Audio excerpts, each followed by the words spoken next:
خام صاحب یہ فرمائیے گا کہ سوال یہ پوچھا ہے انہوں نے کہ میوزک سننے کے بارے میں دین اسلام کیا کہتا ہے؟ آپ جب بہت اچھی طرح سن لیں تو پھر پوچھ لیں آپ پہلے پوچھ کے کیا کریں گے؟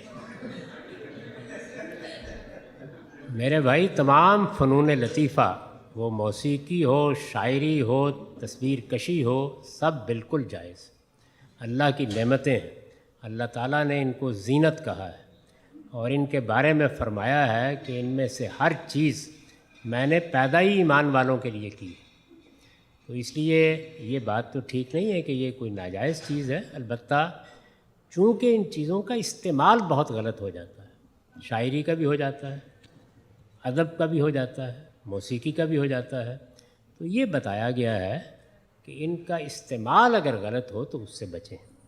یعنی استعمال اگر ولگیرٹی کو فروغ دینے کے لیے ہے، استعمال اگر جنسی ترغیبات پیدا کرنے کے لیے ہے، استعمال اگر لوگوں کی اخلاقیات کو بگاڑنے کے لیے ہے، تو وہ شاعری کا ہو، وہ تصویر کا ہو، وہ موسیقی کا ہو، سب قابل مذمت ہے۔ ہمارا دین پاکیزگی کا دین ہے، پیوریفیکیشن۔ پورے دین کا مقصد ہی یہ ہے، اپنے پورے وجود کو، اپنے علم کو، اپنے عمل کو، اپنے ظاہر اور باطن کو زیادہ سے زیادہ پاکیزہ بناؤ۔ تو جو چیز آپ کے باطن کو آلودہ کرتی ہے وہ دین ہمارا یہ چاہتا ہے کہ ہم چھوڑ دیں۔ تو ان تمام فنون لطیفہ کے بارے میں یہی رائے ہے۔ آپ شاعری کو دیکھیے، شاعری کے بارے میں بھی قرآن مجید نے بڑا سخت تبصرہ کیا اور یہ بتایا کہ بدقسمتی سے ایسے لوگ شاعری کر رہے ہیں، درا حالے کہ شاعری اپنی جگہ پر بالکل ایک جائز چیز۔ ایسے لوگ شاعری کر رہے ہیں کہ یتبعہم الغاوون، ان کے پیچھے اگر دیکھو کہ کون لوگ ان کی پیروی کرتے ہیں تو ان کا نہ کوئی دین نہ ایمان۔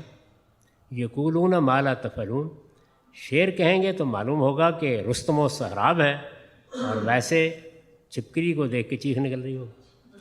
جو کہتے ہیں وہ کرنے کی ہمت نہیں ہوتی۔ اور یہ بتایا کہ جس وادی میں چاہے گھومتے پھرتے ہیں، کوئی ان کا محکم فکر نہیں ہوتا۔ یہ تنقید ہے قرآن کی شاعروں کے اوپر، لیکن شاعری ایک جائز چیز ہے۔ ہمارے ہاں الطاف حسین حالی بڑے شعراء میں سے ہیں، آپ دیکھیے انہوں نے شاعروں پر کیا تبصرہ کیا ہے۔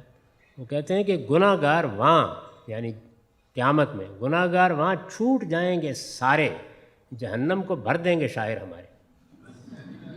کیوں کہا ہے؟ اس کی وجہ اس کا کانٹینٹ ہے۔ یعنی جس طرح کی جعفر زٹلی قسم کی شاعری اس وقت ہو رہی تھی، اس پر تبصرہ ہے، ورنہ وہ خود شاعر ہے۔ خود اقبال نے اسی طرح شاعری پر بڑے سخت تبصرے کیے ہیں، یہاں تک کہ اسرار خودی میں حافظ پر جو تبصرہ تھا، بگذر از حافظ صحبہ گسار سے جو شعر شروع ہوتے تھے نکال دیے بعد میں، بڑا احتجاج ہوا تھا اس کے اوپر، سخت ترین تبصرہ تھا اس کے اندر۔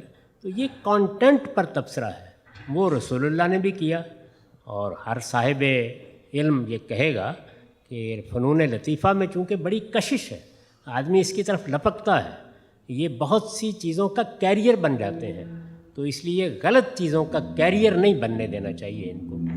تو یہ ہے، تو آپ کو کانٹینٹ دیکھنا چاہیے، آپ کیا سنتے ہیں۔ باقی موسیقی بالکل جائز ہے، آپ چاہیں تو اس موضوع پر جتنی روایتیں ہیں، یہ موضوع قرآن میں تو ہے نہیں، حدیثوں میں ہے، اس پر میں نے کام کر دیا ہے، وہ شائع ہو چکا ہے، ذرا دیکھیے۔ اس میں خود رسول اللہ نے ایک موقع کے اوپر اپنا واقعہ بیان کیا ہے اور بتایا ہے کہ کون سی موسیقی جائز ہے اور کون سی ناجائز۔ 23 اعتراضات کی سیریز ہے، اس میں غام صاحب نے بہت مفصل اس پہ گفتگو کی ہے، آپ اس کو سن بھی سکتے ہیں۔